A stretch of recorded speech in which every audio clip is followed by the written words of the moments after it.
Bapak Ibu jamaah maghrib yang semoga dirahmati, dimuliakan oleh Allah Subhanahu wa ta'ala. Alhamdulillah, segala puji tentunya hanyalah miliknya Allah Subhanahu wa ta'ala semata-mata. Salawat dan begitu pula salam penghormatan semoga senantiasa Allah curahkan kepada kekasih kita Rasulullah Muhammad sallallahu alaihi wasallam, begitu pula kepada keluarga, para sahabat dan pengikutnya yang senantiasa istiqamah menghidupkan sunnah Nabi sallallahu alaihi wasallam. Jamaah yang dirahmati, dimuliakan oleh Allah Subhanahu wa taala, insyaallah malam ini kembali kita lanjutkan kajian tafsir. Pertemuan yang terakhir kita telah membaca sampai pada ayat yang ke-33 dari surah Al-Isra, di mana mulai dari ayat yang ke-29 sampai ayat yang ke-33 tersebut memuat beberapa larangan dari Allah Subhanahu wa taala kepada kita ini hambanya. Di antara larangan tersebut yaitu larangan untuk membunuh dan larangan untuk melakukan atau mendekati perzinahan. Larangan membunuh berkaitan dengan jiwa, sementara larangan untuk mendekati perzinahan berkaitan dengan kehormatan diri. Jadi larangan itu ada yang berkaitan dengan pemeliharaan terhadap jiwa manusia, ada larangan yang berkaitan dengan pemeliharaan terhadap kehormatan diri manusia. Kemudian Allah melanjutkan pada ayat yang ke-34 larangan yang berkaitan dengan pemeliharaan harta benda. Jadi larangan yang berkaitan dengan pemeliharaan harta benda. A'udzubillahi minasyaitonirrajim. Wala taqrabu malal yatim illa billati hiya ahsan hatta yablugha asyuddah. Wa aufu bil ahdi innal ahda kana mas'ula.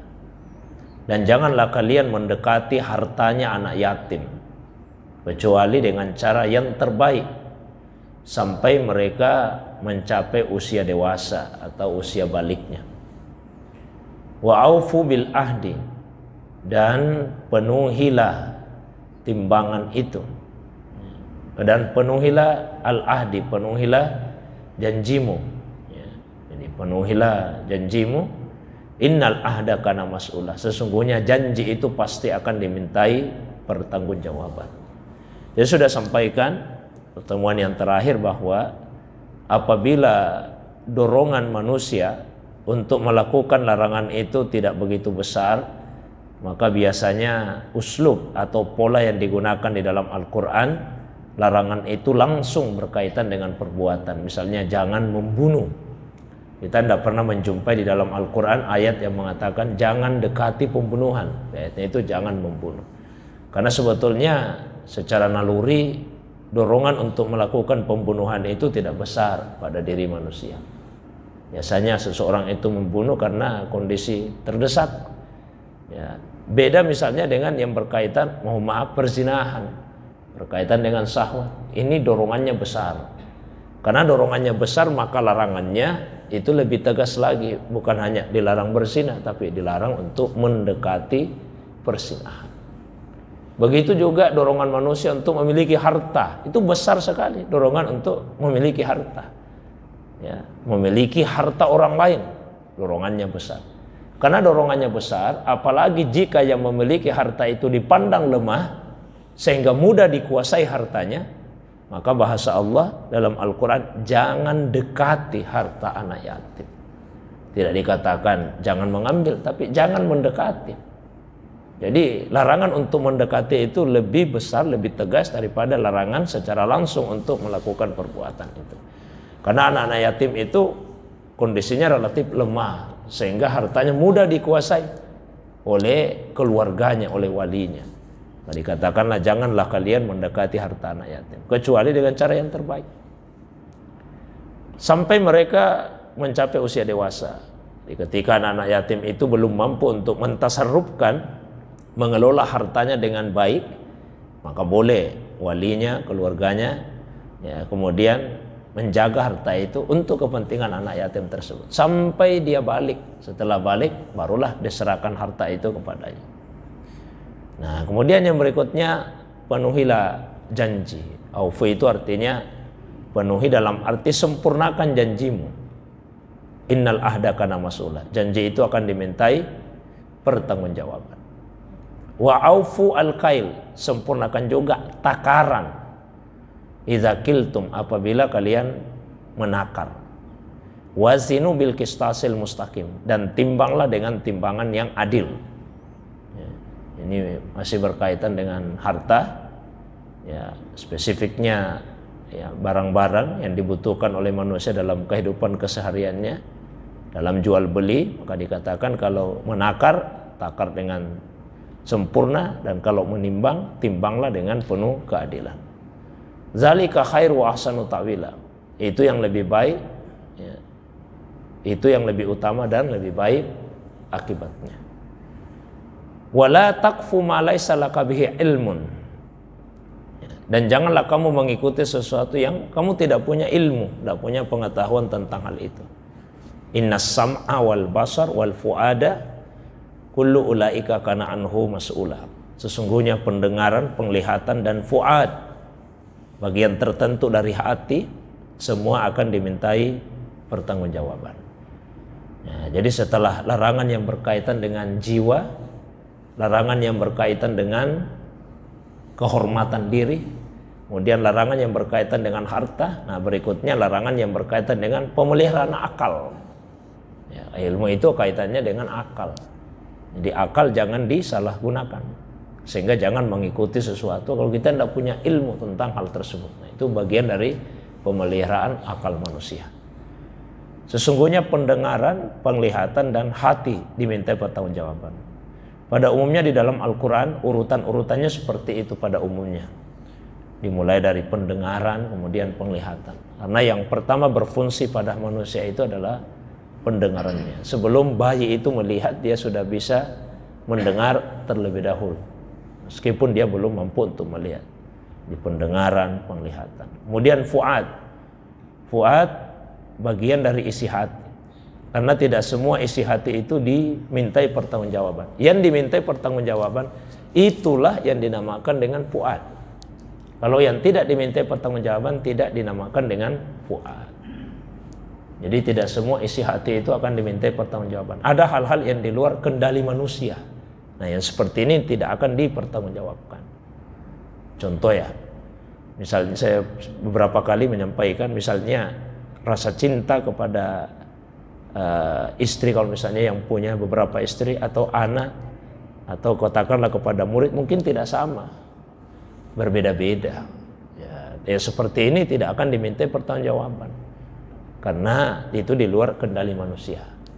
Maka Rasulullah SAW misalnya, ketika beliau lebih mencintai Aisyah radhiyallahu anha dibandingkan dengan istri yang lain pada saat itu, maka beliau kemudian berucap, ya, hadza qismi fima amlik, ya Allah, inilah bagianku pada apa yang saya bisa kuasai. Fala tu'akhizni fima la amlik wa anta tamlik, maka jangan hukum saya ya Allah pada apa yang saya tidak bisa kuasai, engkau yang menguasainya. Nah, rasa cinta itu di luar dari kendali manusia.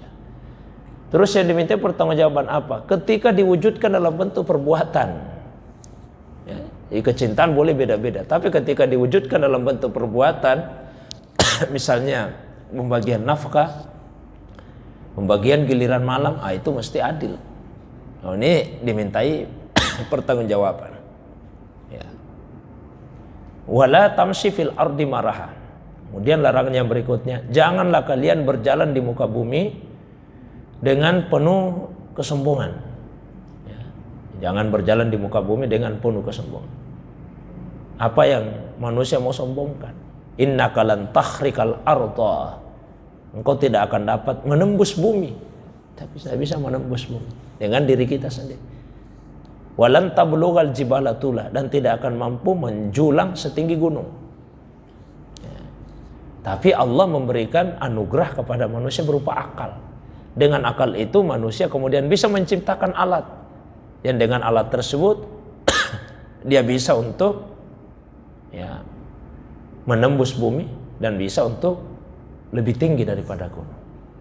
Dia bisa menciptakan alat-alat untuk membor bumi misalnya, untuk menciptakan pesawat itu bisa terbang yang jauh lebih tinggi daripada gunung. Itu karena anugerah akal yang Allah Subhanahu wa taala berikan kepada manusia. Itu tidak layak untuk disombongkan. Ya, karena dengan mudah Allah Subhanahu wa taala bisa mencabut anugerah akal pada seseorang hambanya. Ya. Kullu zalika kana sayyuhu inda rabbika makruha. Sesungguhnya kesombongan itu sangat dibenci di sisi Tuhanmu. Jadi ada yang mengkhususkan kata zalika di ayat ini khusus kesombongan. Ada yang menyebut semua larangan yang disebutkan dari ayat-ayat sebelumnya. Ya, larangan kikir, larangan membunuh, larangan berzina, ya, larangan mengambil harta anak yatim. Semua itu adalah perbuatan yang sangat dibenci di sisi Allah Subhanahu wa taala.